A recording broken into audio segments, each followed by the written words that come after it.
South Africa's president Cyril Ramaphosa has a big problem. It's his predecessor and political rival, former South African President Jacob Zuma, a man who just will not go away. Ever since President Ramaphosa managed to usurp Zuma by getting him out of power and then winning the succession battle to take his place as president, there has been an on-off, simmering, public-private, almost endless spat between the two of them for control of South Africa's biggest political party, the ANC. But now, for the first time in modern history, the ANC may not win a majority in the 2024 general election. What Jacob Zuma does and how Cyril Ramaphosa tries to handle it in the months leading up to the election might decide whether or not the ANC makes 50% or drops below it. So this is the issue with the feud between President Ramaphosa and former President Zuma, and how it really might sway the future of the country. And if you like it, please just click subscribe, click a like. It would be so cool. It really helps us keep the lights on and keep this project going forward. President Ramaphosa is the most popular political entity in South Africa. In poll after poll, all research shows that he charts better, he's more popular than his own party, the ANC, and any other politician or party. But he's being dragged down at the moment by the radical historic unpopularity of his party, the African National Congress, who through decades of mismanagement and corruption and scandals and poor leadership has plummeted in the polls. And so for the first time ever, really, even with Cyril, they might not together get half of South Africa's vote in the 2024 general election. Now, a massive part of the ANC's recent success in polls is their popularity in KwaZulu-Natal, the biggest voting bloc in South Africa. But KZN is looking really complicated this year, and we have seen it in local polling where in many places the ANC has been losing out to the Zulu Nationalist Party, the Inkatha Freedom Party, in local voting. They're plummeting in many places. They're even losing to the EFF and in very rare cases the Democratic Alliance. And a lot of this has to do with Jacob Zuma, who was the president of the ANC and South Africa before Ramaphosa. He's a Zulu man from KZN and an absolute icon to Zulu people across the whole country. And it was he who managed to convert many Zulu South Africans from voting for the IFP, the Inkatha Freedom Party, to the ANC. And that is how Zuma's presidency often did so well in the polls, getting like over 60% of the vote. But scandals mounted and eventually Zuma couldn't survive as president any longer, but he was deposed by a faction organized by his own deputy president, Cyril Ramaphosa. And then in the subsequent election conference between Cyril and a bunch of other candidates to try to succeed Zuma, Cyril won over Zuma's faction's candidate. So that's the basis for a lot of the problems that the ANC and Ramaphosa has now. Because then after that, as Ramaphosa's presidency started, a lot of legal cases against Jacob Zuma started piling up. And so it was very easy for him and his faction to develop a narrative that the state, the South African government, and its pursuit of justice, now being controlled by Ramaphosa, was coming after him, an innocent man who didn't deserve such treatment. And Ramaphosa added fuel to the fire by saying that he considered Zuma's presidency to be 9 wasted years, that it caused South Africa to stagnate and maybe even go backwards. And Ramaphosa tried to frame himself as somebody who was on the inside, desperately trying to stem the tide of damage from Zuma's presidency. And Ramaphosa was really walking a tightrope because sure, he won the runoff to become the new president of the ANC and therefore president of South Africa, but many of Zuma's allies in what is known as the RET, or the Radical Economic Transformation faction, maintained positions of high rank and power in the ANC's most important decision-making rooms. Then, in November 2020, one of Zuma's key allies, Ace Magashule, who was Secretary General of the ANC, one of the most powerful jobs in South Africa. That's what he was at the time. It was revealed that South Africa's Special Investigating Unit, the Hawks, had a warrant out for his arrest. Ace Magashule was suspended as Secretary General of the ANC in May 2021 because of this cloud of allegations of potential wrongdoing.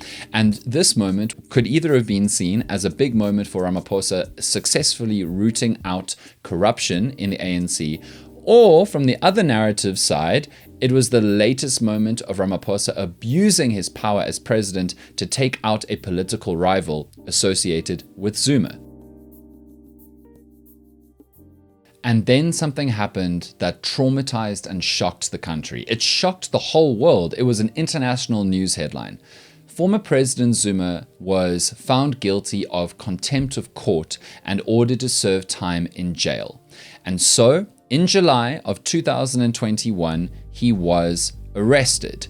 And at exactly the same time, essentially what happened was many people in KwaZulu-Natal took to rioting and looting, damaging properties. 300 and more people were killed, and there was absolute devastation across the province and even spilling into other provinces for 10 awful days. It seems clear that it was organized, orchestrated, and triggered by Zuma being told that actually, yes, he did have to go and serve jail time for breaking the law. No ringleaders have been found guilty of doing that, and it doesn't look like anybody really will be in the more than 2 years since this awful 10 days occurred.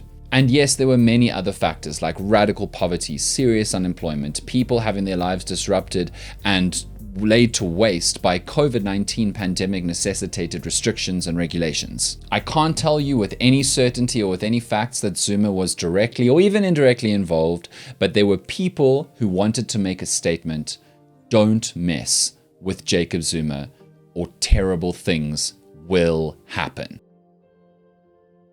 And then, in the November 2021 local government elections, the ANC has a shocker and falls below 50% of the vote for the first time ever. And the ANC sustained particularly bad losses across KwaZulu-Natal. The IFP surged back to the levels of voter support that they had before Zuma was president of the ANC and then South Africa. But it wasn't just that. The ANC was losing votes to the EFF. They even lost an area of KwaZulu-Natal, Umgeni, to the Democratic Alliance. And so immediately the mudslinging starts. The radical economic transformation Zuma faction blames Ramaphosa for these historically terrible results, particularly in KwaZulu-Natal, and they say they're going to hold him accountable and they're going to try and boot him out and get rid of him because there needs to be consequences for underperformance for political leaders within a political party. But on the other side, Ramaphosa's faction says, but you KZN leaders, Radical Economic Transformation Faction associated leaders, Zuma allies, didn't campaign properly, didn't put in any resources, didn't go knocking door to door to try to get anybody to vote for us.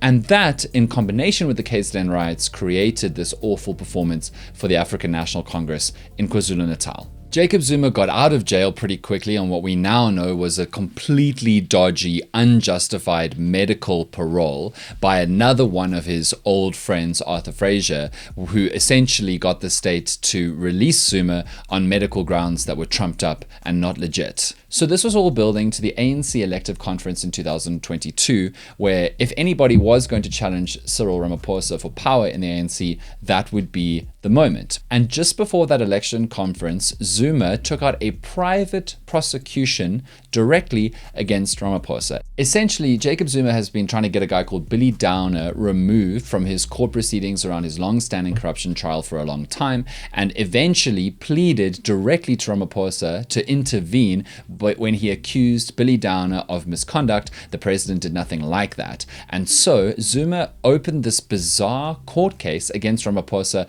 for not intervening on the eve of the elective conference, where former health minister Dr. Zweli Mkhize, the digital vibes guy, he was running as the head of the RET faction against Ramaphosa. Now remember, Zweli Mkhize had been an inspirational health minister in the early days of COVID. Then it was discovered that he had orchestrated, or at least his people had been involved in, allegedly, in a massive corruption scandal involving money that was supposed to help South Africans in need fight against COVID and survive. So he was back, and suddenly another person who could claim that they had been wronged by Ramaphosa through political machinations was being supported by Zuma's RET faction.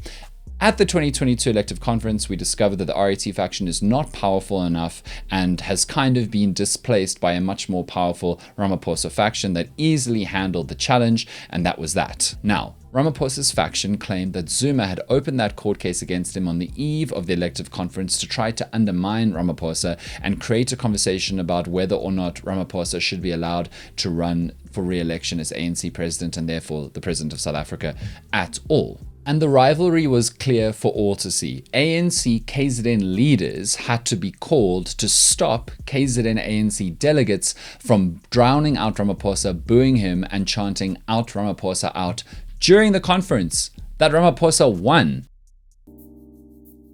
So, 2023, it got even crazier because remember, the courts found that the medical parole was nonsense. Zuma was not supposed to be released from jail, and so he was ordered to go back in early August 2023. On the 11th of August 2023, Zuma arrived at Escort Prison in rural KwaZulu-Natal, ostensibly because he still had 13 months left to serve on his 15-month jail sentence. And staggeringly, less than 2 hours after being put back into the system doing the paperwork, he was released. And this is just incredible because Justice Minister Ronald Lamola suddenly came out on exactly the same morning, coincidentally, very suspiciously, and said, no, he's been released because he is one of more than 9,000 South African inmates who are going to be released on remission. So remission is what happens when prisoners are released early from their sentences because they are deemed to be non-violent, non-dangerous threats to the country to make the criminal justice system, the prison system, better. In this case, the claim was that South Africans' prisons are overcrowded, and so 9,500 different prisoners had been earmarked as non-violent, non-dangerous, not a threat to be released back into society. But it happened on the exact morning where Zuma could be classified one of those people and released.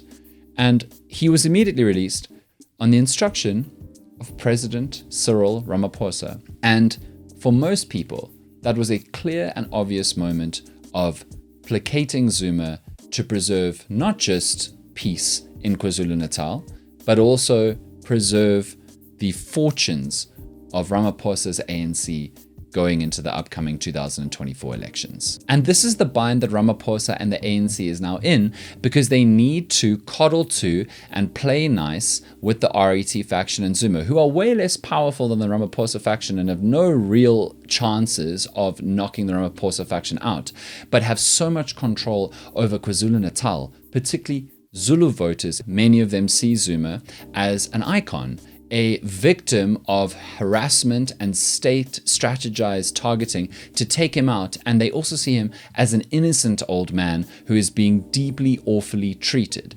And the ANC is twisting itself in knots to try and fight back against that narrative, placate and keep Zuma happy so that they can preserve their chances of even a vaguely decent run in the 2024 general election. So that's the issue with the feud between Ramaphosa and Zuma. Thank you so much for watching. I hope it was helpful. Please just give us a like and subscribe if it was so we can keep the lights on and keep this project developing. Don't forget you can find the show on all the different social medias, and you can find the podcast fuller discussion of all of these YouTube episodes across on the different streamers. See you next week.